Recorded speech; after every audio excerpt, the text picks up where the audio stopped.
Welcome to You and the Law. I'm Steve Cilente. And I'm Bob Lally. Bob, today we're going to deal with kind of a different question, as it were. And this is in part response to, I believe, the viewer's question. And that is school and children's rights. Now, what role do schools play in the lives of our children, and what, if any, rights do our children have? Well, this is Steve, this is a very interesting subject and topic and quite voluminous. One of the areas we're going to talk about the interaction between the children and the schools basically today. There's another aspect of it about the schools' roles in protecting the children, but we're going to save some of that for another show. But children are left for long periods of time with the schools. So it became necessary to figure out how the parents, the children, and the schools are all going to interact. I think my parents would have liked me to start about 6 o'clock in the morning and end about 10 o'clock at night. That's a lot of interaction, Steve. I think if they were given a choice at times, that's what they would have done. Me too. And the courts have really struggled with this. It's really quite a topic of conversation because the primary purpose is to educate. And basically, the school takes the role of the parent. There's a special term for that under the law, which we're going to get to.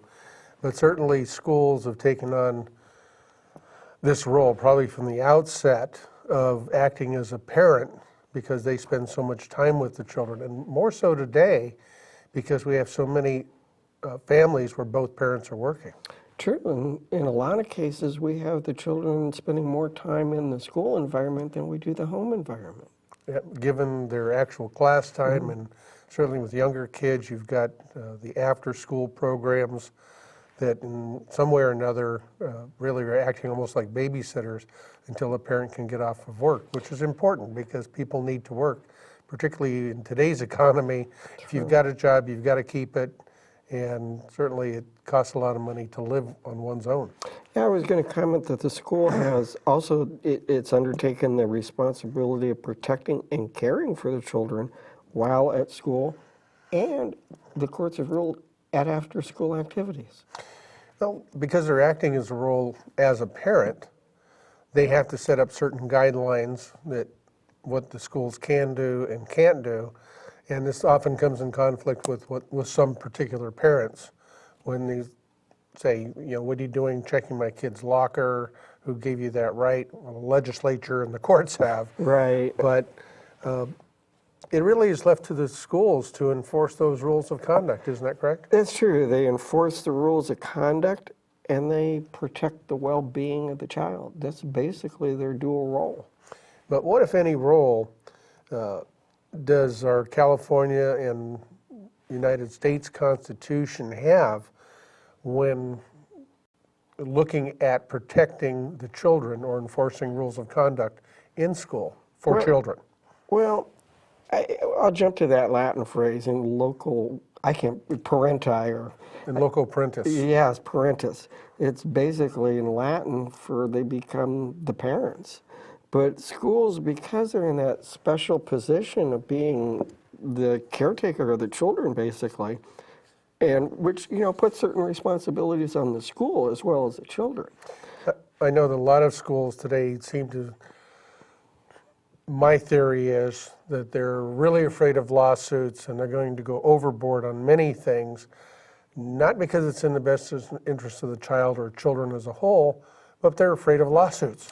Well, that's an interesting topic, and I actually have a whole show I want to do on that. But they are, and quite honestly, under some circumstances, they should be. Most of it, I would think, is it's same as any other law, is that 1% of the people cause 99% of the problem, and that's why we've got laws that affect everybody that really are directed toward that 1%. Right. Same thing in schools. Right, exactly. Now, getting back to your question, yes, schools get to make pretty much the rules that they want as long as they don't conflict with the United States Constitution or the state constitution or the laws that we have. We'll talk about it a little more in detail here, but it's basically a weighing process.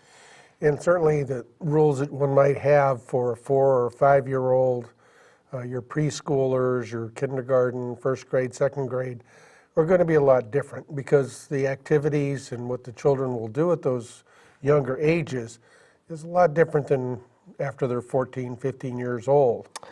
Exactly. It's a question of disturbance to others versus the individual's personal rights. Now, one of the cases, it's kind of a local case around here, was a young man who rode his bicycle to school with a flag stuck, American flag stuck on it. And it was upsetting certain ethnic minorities at the school. And that question arose. You heard about that, didn't you? Very much aware of that because, excuse me, well, I know what the aftermath was. I read a lot of the different articles on it because I was curious as to what was going to happen in this situation where a young man is doing nothing more than exhibiting his appreciation for the United States, America, our flag. And there was a lot of public outroar about this. And it was interesting that a veterans group on motorcycles ended up escorting him to school and praising him for his position. The school eventually backed off. And I think it was a pretty tenuous position, irrespective of whether or not there was a public outcry or a veterans group came up to support him. That gets into a lot of issues on immigration and racism and all kinds of stuff. But I think our children have an absolute right to wear their American flag. That is the flag of our country. I think that in every classroom they need to stand up, do the Pledge of Allegiance. I know some parents may take issue with that. We'll get to that because that's very interesting. That could cut either way. I'm a firm believer, Right. not only because I'm a veteran, but that this is our government. We may not like the way it is, but it's still our country, and it should remain our country, and people need to be reminded of that. And the Pledge of Allegiance is one way of doing that. Oh, right, absolutely, and I agree with you 100%. But there's some people out there that don't agree with us 100%. And the question is, do they have the right for that expression? Does a student have the right in the school setting of the expression as long as it doesn't impinge on the rights of others? The short answer is no, because the school can dictate what their First Amendment rights are, and what they can and can't do on the campus, what they may do away from the campus. I'm talking about way away. They can do whatever they want, but certainly there are laws that indicate when they're in the proximity or on school grounds, the school has an absolute right to limit their free speech.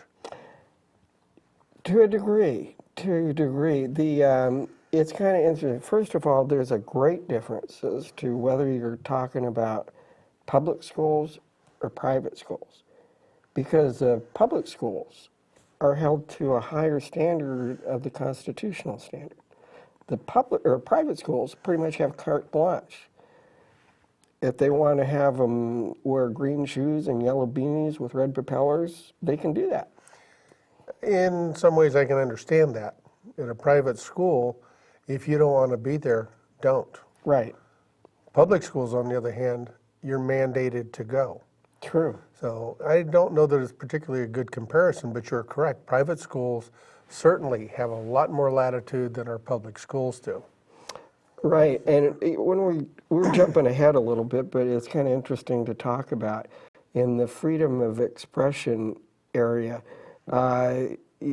just as he has the right to wear the flag, which I agree with and stand behind, and your comments about the country, I totally agree with.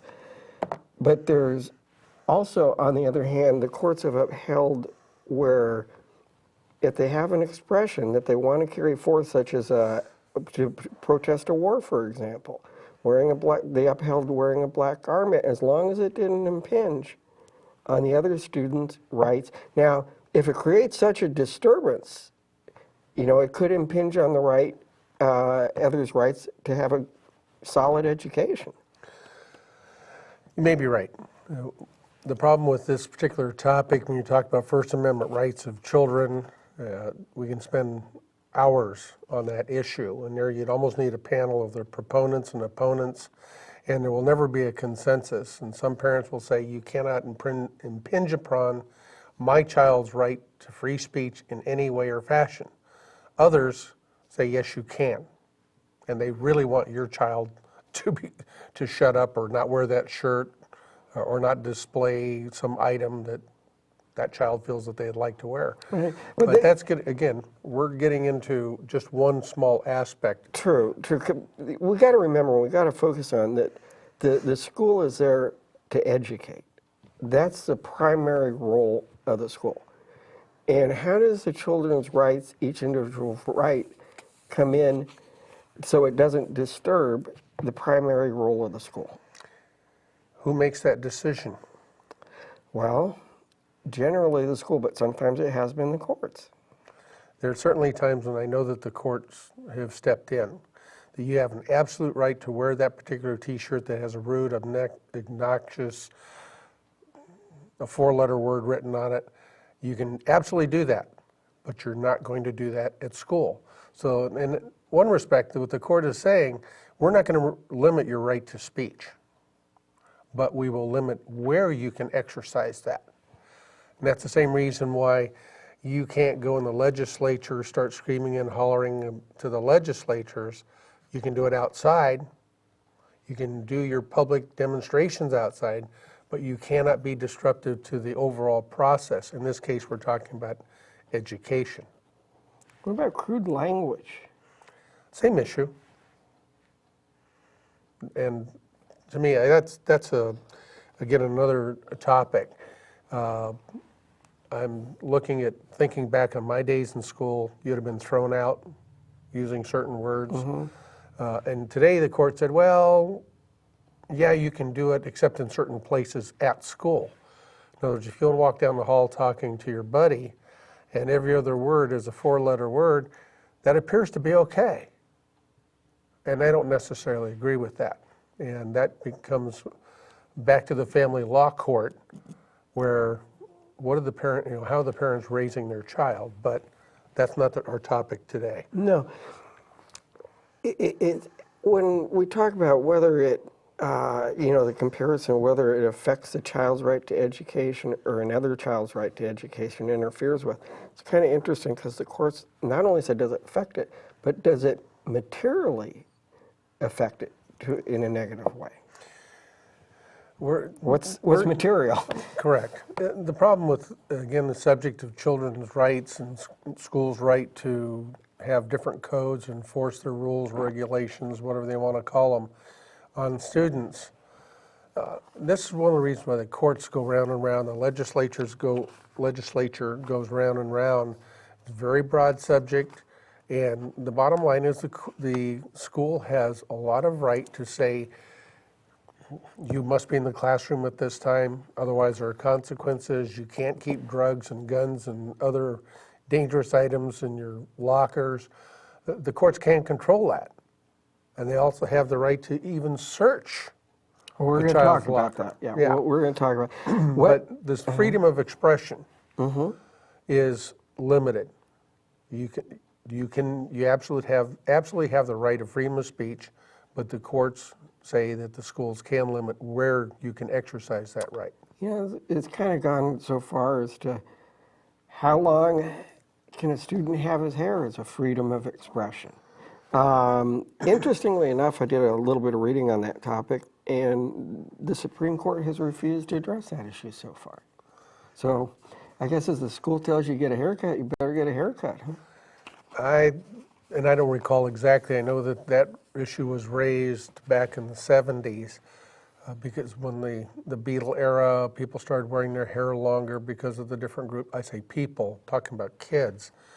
I think it was even actually before then, in the 60s, and then it became more of a style for younger people to have longer hair, and now we're seeing many of those young people as old people with gray long hair, but the court, as you indicated, so far has not ruled on that issue.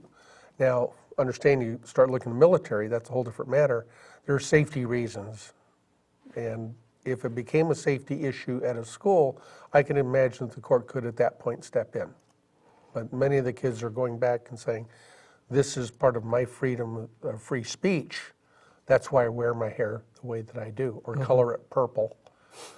I think that's new in our era now, because that wasn't in the 60s and 70s, but that's an interesting question. And you know what? The courts probably aren't going to hear that one either. No, back in the 60s and 70s, they were still bleaching it blonde for the surfers. One interesting aspect about this is the freedom of expression. Schools can basically censor is the word I'm looking for, publications if they're counter to the educational mission of, I'm going to repeat that, if they're counter to the educational mission of the school. Okay. Which is kind of interesting.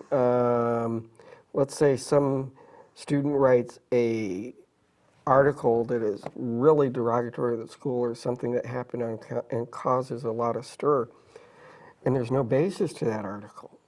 It is.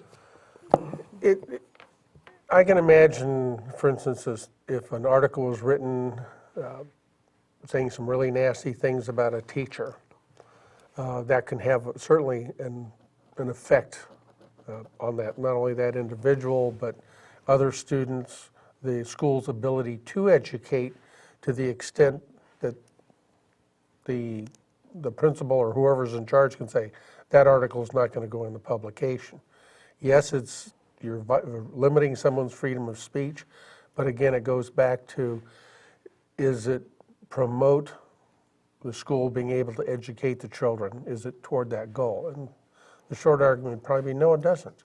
But it certainly expresses somebody's opinion. That's true, and that's very important in our country. That's important. Now, here's an interesting issue. Can the schools suppress speech off campus? So we're talking about not on the school, but it's a school function if it promotes illegal activity. The key in there was school function. Okay. All right? Anything involving a school. If somebody's at a football game and they wanted to burn a cross or burn an American But flag. that's on school property usually, isn't it? Well, maybe not in some areas. Okay. All right? But it's a school activity. That is the key. If the kids are going on a chartered bus to another location, they wanted to do something, the school still has a right to control it because it involves the school. Now, if they, on a weekend, want to do these same activities away from a school, the school has absolutely no say. They may have a lot to say, they just can't say it because they have, at this point, no ability to control a student's behavior outside of school. Certainly on the way to school, on the way back home, during a lunch period, if it's an open campus, they have certain rules that they can enforce. But generally, if they're off of school grounds, and it's not a school activity, the schools pretty much cannot. And I think most parents would agree that's our time, not the school's time. That's the parental time. That's the parental time. Yeah. And hopefully the parent are exercising their right to be a parent in controlling their own children in those times. Right. One of the interesting exceptions I'm seeing to that in this technological age we're living in is, and this might be an example where they can control the conduct to some degree of a child off the campus, not on a school function, Say some child gets on Facebook or MySpace and starts harassing another kid at the school. Now, the question is that school related? That would be a good question for the courts to look at. And I'm thinking of different scenarios. They're doing it in their football jacket, football jersey. They're demeaning the school or demeaning a student, a teacher, whatever. The school may then have the authority. I've never researched that issue to see if there's ever been a case on that. But certainly with modern technology, I think that the schools may end up with expanded power to control what rights a student has or doesn't have. I'm thinking it is. I think it's got to go that way. And the reason is say you have a student at home on their computer, away from school, off campus, and they're harassing a child that goes to the same school, but they're doing it to such a degree that that child's ability to get an education is disturbed. Again, I can see that we can see legislation or perhaps the courts intervening. The problem is that the courts don't like, in my opinion, to issue very narrow rules that are specific to one instance. They want more broad rules. The purpose of the court is not to make laws. That's Congress, that's the legislature, and not the court. And many times, as you and I have both seen, the court has actually put in their court decision that a very strong suggestion that the legislature deal with this problem because the courts don't feel that they have the appropriate tools and they should not be making laws, and the legislature needs to get off of their seats and do something. They actually say, we're sending it back to the legislature, pretty much. We don't want to decide that. It's not our function. That's correct. And when the court looks at different rules or the cases before them, they'll often go back and look at the legislative intent to determine if the legislature, in passing a particular law, intended the result that is presently before the court. But the court definitely does not want to put itself in a position of making law. Sure. Well, let's get to search and seizure while our remaining time here. First of all, the school is kind of interesting because they have this role of the parent, but they're also a representative of the state, particularly a public school. So you see a conflicting role here that the schools have to balance. There was a recent case that many people may recall, I think it was Colusa County, where a young man had gone hunting in the morning, I think he was going again in the afternoon. He parked his vehicle off campus, had a firearm in the vehicle. Somebody knew about it, told school officials. They went off campus to where this young man's car was, and he ended up getting in trouble over it. I think he was suspended or expelled, and I believe it was eventually reversed. Remember, a lot of people who are much older than I recall that there were many cases where people actually brought a firearm to school, prop it in the corner, because after school they were going fishing or hunting or whatever it was, and it was acceptable. But our society has changed. It's no longer acceptable. In fact, in California anymore, under a certain age, you can't even have a firearm with you unless you've got an adult. But where do you draw the line? A block from the school, only on the school grounds? And there are situations where the court has actually upheld on the perimeter, outside of the actual school grounds, saying that the school had certain authority to actually enforce their rules. Well, it's interesting because children don't have the same rights as adults as are in other settings. So they've been rules established for these searches. They have to be reasonable. They have to be not excessively intrusive. And it has to be related to the offense that is being investigated. There's a lot of latitude. And I remember in my school days that it was a kind of a symbol for young men, usually in T-shirts, to roll up a pack of cigarettes in their sleeves, and nobody ever said anything about it. Well, today, of course, we see minors being arrested or given citations for possession of cigarettes. That obviously would not go today. And so right. as our society is changing, the rules are changing. It's interesting because I actually came across one case where they said that searching of a purse to find cigarettes that a student was smoking on school grounds was upheld. And it hasn't been that long before they had smoking areas at schools because somebody decided the children had a right to smoke if they were smokers. A couple of interesting areas here. Urine test of an athlete upheld. And listen to this court's reasoning. It's really interesting. Deterrence of drug use, to promote a drug-free environment. Tobacco-free, drug-free. We're seeing a lot of movement in this area, and a lot of it I think stems from professional sports as well. There have been a lot of allegations about certain sports figures using performance enhancing drugs or using other illegal drugs, and that's kind of come downhill. Kids do follow the example of many professionals, but the schools have had to start doing something to keep kids from using drugs, and the courts have said, sure, that's fine. That's kind of an example where you have the role of the parent and the role of the state merging together in the same interest. Well, from a parent's perspective, and my children are all older, I want to know if they think my child's using drugs. Very much interested. Some parents, unfortunately, don't take that same approach.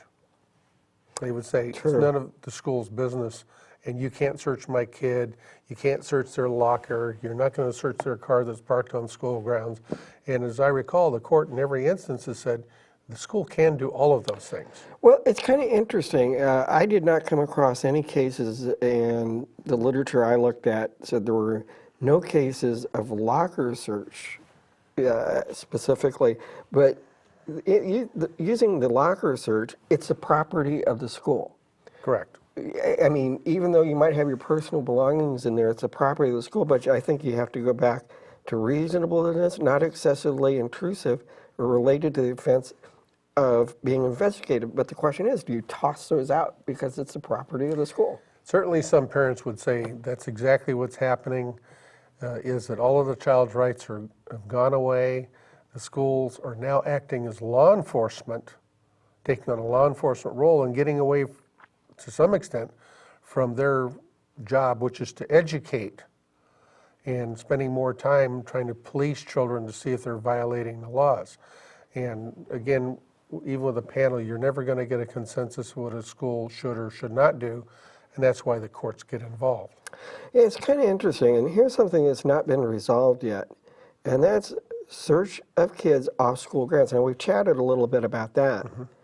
But again, the power exists for a safe environment and learning.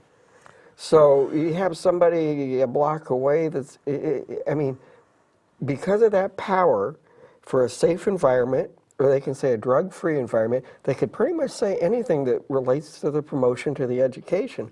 I mean, how far does that leap in logic go, and when do we get there? Well, unfortunately, that's where the courts get involved. They're the ones that are going to set the limits. The legislature can certainly set up the laws, but it will be up to the courts. Thank you for joining us today on You and the Law.